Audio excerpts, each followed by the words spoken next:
this is actually one of the things I changed my mind on. Was I used to be very much, well, I think, high intensity interval training is probably better because you get this post-exercise energy burn, which they do see in some of these studies.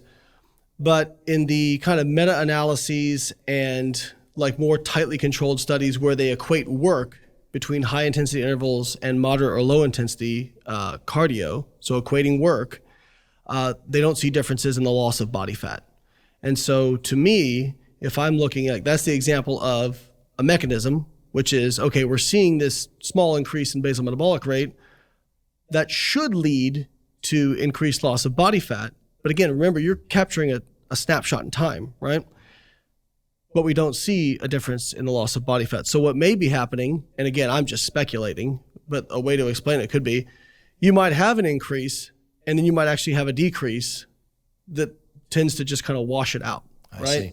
And I have to imagine some forms of exercise, this would be highly individual, but will spike appetite more than others. So for instance, if I go out for a 45-minute jog, or which I do, a 45 to 60-minute hike or jog once a week, I just make it a point to do that, or ruck or something like that, throw on a weight vest and hike.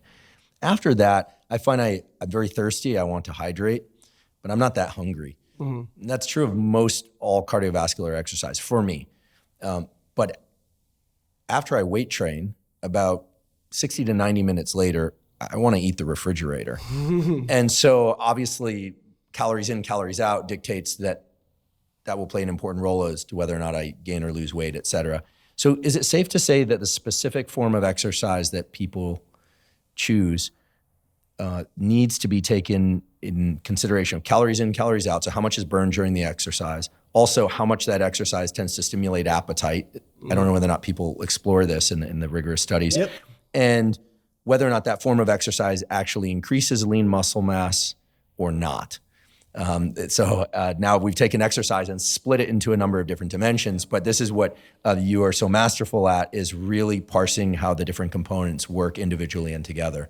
So if you would just expand on that, I'd love to know what you're thinking. Yeah, so this is actually a really fascinating thing.